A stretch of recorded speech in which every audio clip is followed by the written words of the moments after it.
Hi crafty friends. You guys, look at this cute little canvas that I got at the Dollar Tree. Now I'm going to take it off of the frame because we're going to actually do the reverse canvas with this. So I'm just removing all of the staples here. But you guys, the canvas is like super glossy, kind of like the words slickery. I know that's not a word, feeling. So I thought, maybe we need to sand this just a little bit so that the watercolor adheres really well. I didn't want it to just kind of roll off the top. So I sanded just enough that the design didn't disappear, but it ended up turning out really good once I got it all sanded up. And then I just start watercoloring. And you guys, I'm just using regular old watercolors from the Dollar Tree and just kind of doing it however you want. The nice thing about this is if you make a mistake, it's okay. You can totally cover it up with another color or do something different. If you're out of the lines, it doesn't matter. That's the nice thing I think about watercoloring.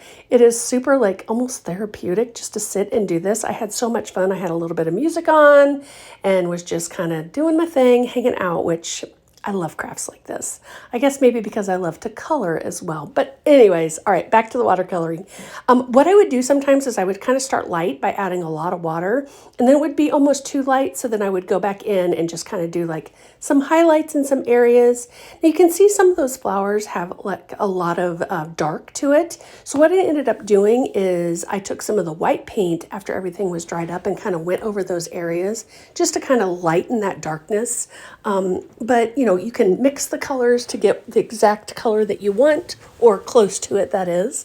But, you know, just the watercolors and some water, and I'm just using a little tiny brush. I only actually ended up using one brush just because it's nice and thin, and it just really worked out with everything.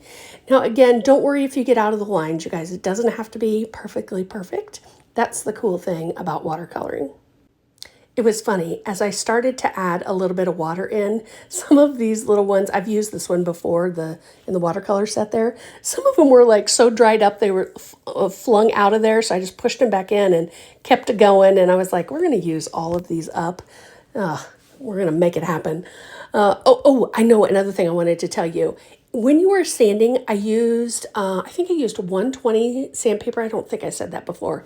And again, didn't push down really hard, but it worked out really, really great. So now I'm going to take the frame that we took it off of, and I'm going to use a little bit of paint and go all the way around that. You can see the thumbtacks I have there, so I decided to put those in the corner. I thought that would be kind of fun for a little bit of a decorative element. And you can see I'm just hot gluing the whole thing, and then I will trim off all of the excess once I get it. And I was just pulling it like super taut so that there wouldn't be any wave in it. And look how cute this turned out. Oh, I love it. I love it, love it, love it. All right, friends, thanks so much for watching. And don't forget to follow the page for more crafts.